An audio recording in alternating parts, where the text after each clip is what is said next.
Motivation feels like a drug, and right now you are being sold a lie by people who want your attention but don't care about your success. This is the motivation scam. It relies on a partial feeling that you cannot control. If you depend on a feeling to build your life, you are a slave to your own chemistry. Miyamoto Musashi, a dual-wielding philosopher from the early 17th century, didn't win 61 duels because he felt inspired. He won because he understood that discipline is not a chore. It is a relentless addiction. He replaced the high of motivation with the dopamine of completion. He didn't chase the start. He became addicted to the journey of transformation. Today, we're breaking apart the version of you that waits for a reason to move and introducing you to the way of discipline. 1. Accept everything just the way it is. Most people spend their mental energy fighting a battle they cannot win, the battle against reality. They resent the economy, they complain about their bad luck, and they wait for the world to be fair before they start working. Musashi's discipline starts with a cold, hard truth. The world doesn't owe you a fair fight. Discipline is the realization that while you cannot control the context of your life, you are the absolute master of your own response. Every person expects something from life, but life has no obligation to be fair to you. If you are born into struggle or stuck in a dead-end context, you must accept it as your starting terrain. Think about the motivation scam gurus. They tell you that you can manifest a new reality just by wanting it. Musashi says the opposite. Accept the mud, accept the cold. Why? Because it is infinitely easier to change yourself than it is to change the world. The moment you stop leaking energy into complaints is the moment you can start pouring that energy into growth. When you accept the terrain, you stop being a victim of your circumstances and start being the architect of your character. 2. Do not regret what you have done. Transformation is impossible if you are anchored by shame. Before Musashi was a philosopher, he was a brute, a bloodthirsty, reckless warrior who lived only for the kill. He was a man of violence until he was tamed by the Buddhist monk Takuan. Takuan didn't just teach him how to fight, he taught him kindness, aesthetics, art, and philosophy. He showed Musashi that a sword without a soul is just a tool for murder. Musashi didn't spend his life in regret for his violent past. He understood that regret is just another partial feeling that keeps you stuck in the person you used to be. Instead, he used the memory of his brutality to forge a philosophy of peace. Even after his most famous victory against Sasaki Kojiro, Musashi felt a counterintuitive sadness. He had reached the top, he was the best in the world, and he realized that having a point to prove to others was a shallow goal. He realized that the only true duel is against the version of yourself from yesterday. This is the power of change. No matter how soft, reckless, or disomany you were, you have the power to pivot with effort and the right mindset. You are not your past, you are your current practice. 3. Do not under any circumstances depend on a partial feeling. This is the heart of the addiction. In the early 17th century, Musashi became famous for being weapon agnostic. In his duel with Kojiro, he didn't even use a real sword. He used a wooden oar he carved from a boat.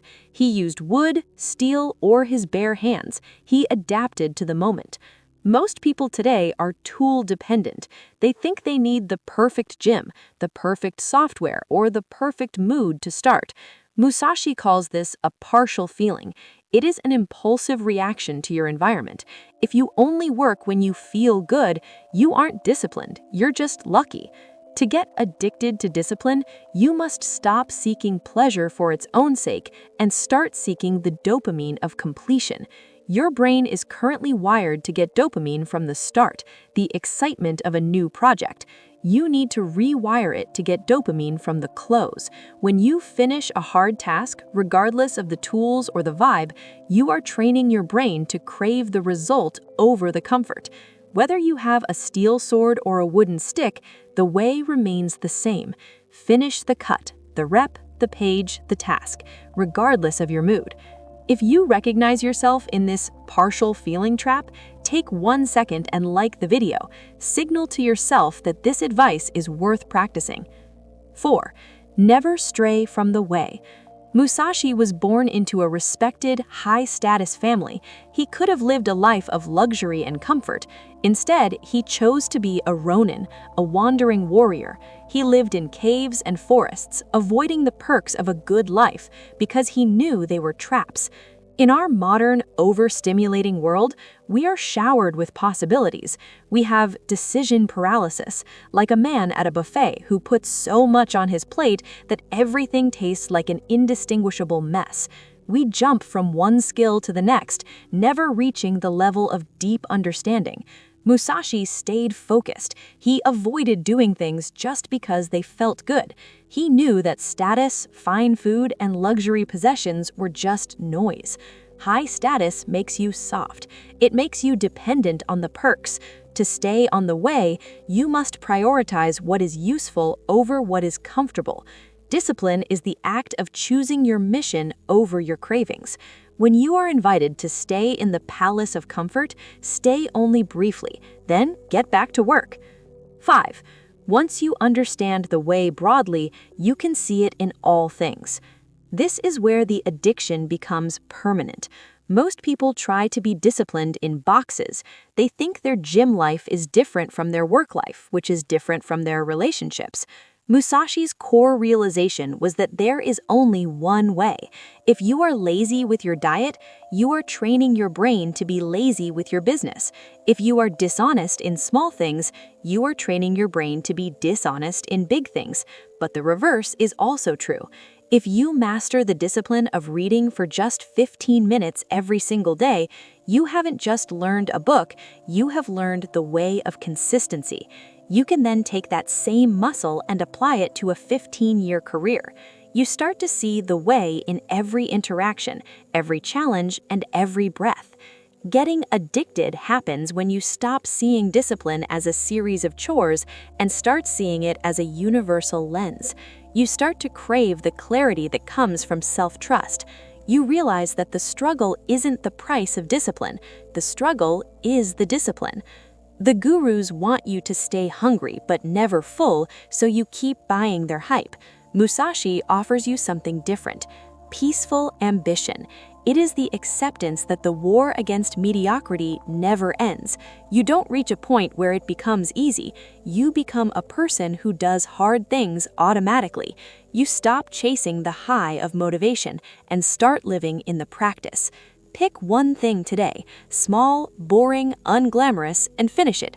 That's how the addiction starts. This doesn't mean becoming extreme, it means finishing the workout when you feel average, reading when no one's watching, improving when it feels boring. You don't need a sign, you don't need to feel enthusiastic, you just need to realize that every second is a choice. Are you practicing the way of the distracted or the way of the disciplined? If this resonates with you, subscribe for more content like this, because once you see it in all things. And I'd love to see you in the next one.